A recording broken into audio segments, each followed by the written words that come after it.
Expert Sunil Subramaniam हमारे साथ जुड़ गए हैं मार्केट के महारथी के तौर पर। सुनील सर बहुत शुक्रिया आज आपका समय देने के लिए। सर जरा बाजार को लेकर अपना व्यू शेयर कीजिए। और अर्निंग सीजन की शुरुआत हो गई है, मिक्स्ड शुरुआत हुई है, कोई डिसाइसिव ट्रेंड अभी तक आया नहीं है। आप जरा बताइए कि यहां से कैसा आपको पैन आउट होता हुआ नजर आ रहा है अर्निंग सीजन, और बाजार में अभी आप क्या करने की सलाह देंगे? तो पहली चीज है कि जैसे आपने कहा अर्निंग सीजन मिक्स्ड शुरुआत हुई है, मगर खास करके चीज अर्निंग सीजन की नहीं है मगर अर्निंग्स गाइडेंस की होती है।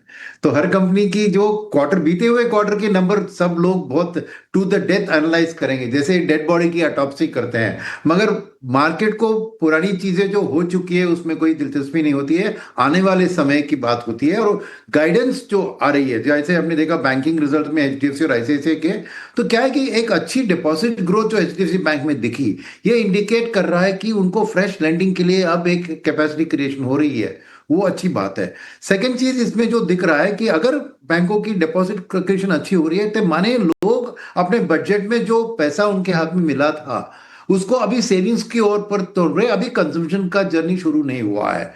अब मॉनसून अच्छी चल रही है तो उम्मीद है कि जैसे फेस्टिवल सीजन की शुरुआत होगी तो कंजम्पशन पिकअप होगा, तो डेफिनेटली उसमें लोन बुक की ग्रोथ जो आज एचडीएफसी बैंक में सिंगल डिजिट पे दिख रही है वो आने वाले दिन में बढ़ सकती है। तो मैं संकेत में यही देखूंगा कि आने वाले दिन के लिए क्या है संकेत मिल रहे हैं, और मुझे वो अच्छी मिल रही है। अब तक कंजम्पशन उतनी बड़ी नहीं है, वो थोड़ी नाराजगी की बात है, मगर उम्मीद है कि जैसे मॉनसून अच्छी चलेगी और फेस्टिवल सीजन भी इस साल जल्दी आ रहे हैं डेट्स आपको विनायक चतुर्थी या दिवाली के, तो शायद उसमें एक पिकअप अच्छी आ सकती है। और बैंक्स का पोजीशनिंग ठीक है इसको एडवांटेज पिकअप करने में, इसलिए जरूर बैंकिंग सेक्टर पे ध्यान होना चाहिए। और सेकंड, सेविंग्स पूल में जाएंगे तो म्यूचुअल फंड्स और इंश्योरेंस में भी आपको एलोकेशन बढ़ेंगे। तो ओवरऑल एक बीएफएसआई सेगमेंट में मैं सेविंग्स की ओर stock market, infrastructure, wealth management, asset management, insurance, इन पे ध्यान ज्यादा दूंगा, क्योंकि ये पैसा जरूर उनको उनकी फी बेस्ड इनकम को बढ़ाएगा।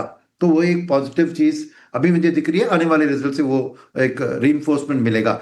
मगर मार्केट को बड़ी तरह से ऊपर लेके जाने के लिए हमें एफआईएस के हाथ जरूर चाहिए। थोड़ी पिक एंड चूज ही रहेंगे, वेट एंड वॉच मोड में रहेंगे, स्पेशली क्योंकि आज चीन की बाजार देखे तो इंडिया के आधा वैल्यूएशन में चल रहे हैं। तो जरूर उधर दिलचस्पी, कोरिया ऐसे इमर्जिंग मार्केट में ध्यान ज्यादा है। तो एफआईएस की थोड़ी नरमी के कारण हमारी मार्केट एक कंसोलिडेशन के लेवल पे ही रही है। जैसे ही बीटीए के कुछ ना कुछ खबर अच्छी आएगी तो एफआईएस की वापसी मार्केट को और ऊंचे स्तर पर ले जा सकती है।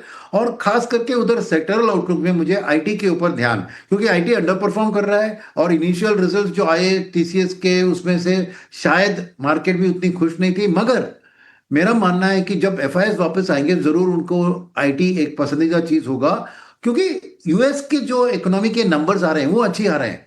तो जो आउटलुक आईटी के लिए एक एक वीक सा लग रहा था कि यूएस स्लोडाउन में जाएंगे तो आईटी के बिजनेस अच्छी नहीं होगी, एक्चुअल डेटा यूएस के इकोनॉमी के डेटे और अनएम्प्लॉयमेंट के डेटा सब अच्छे आ रहे हैं, इसलिए उधर रेट कट भी पोस्टपोन हो रहा है।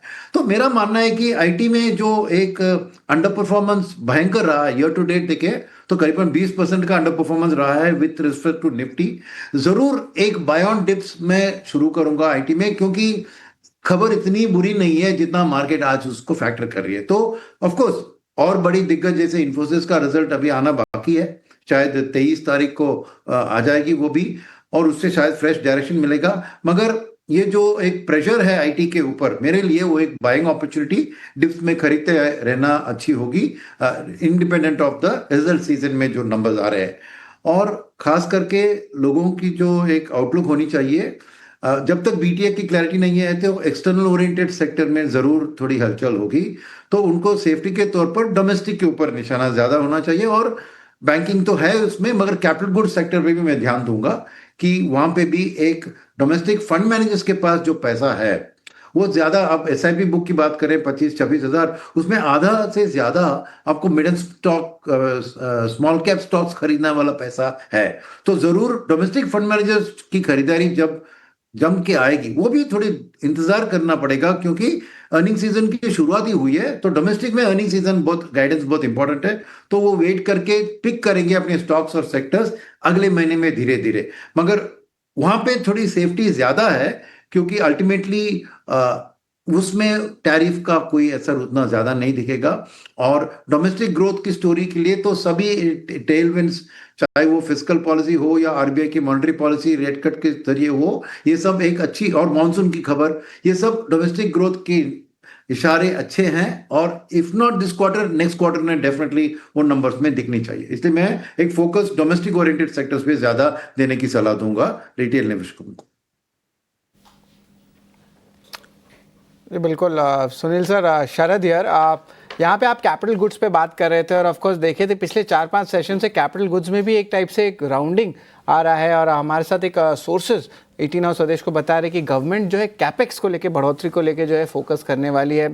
थोड़े दिन पहले सुनील सर प्राइवेट कैपेक्स की भी पिकअप हमने सुनी थी, और स्टॉक्स जैसे कि एबीबी, सीमेंस, कमिंस, सब में मोमेंटम आ रहा है। तो एक इंटरेस्ट रेट कट सिनेरियो में आपको कैसा लग रहा है कैपिटल गुड्स स्टॉक्स या इंफ्रा स्पेस यहाँ पे? मुझे अच्छे लग रहे हैं, बिकॉज अल्टीमेटली एक कैपिटल क्रिएशन के लिए आज कॉर्पोरेट बैलेंस शीट्स बहुत हेल्दी है।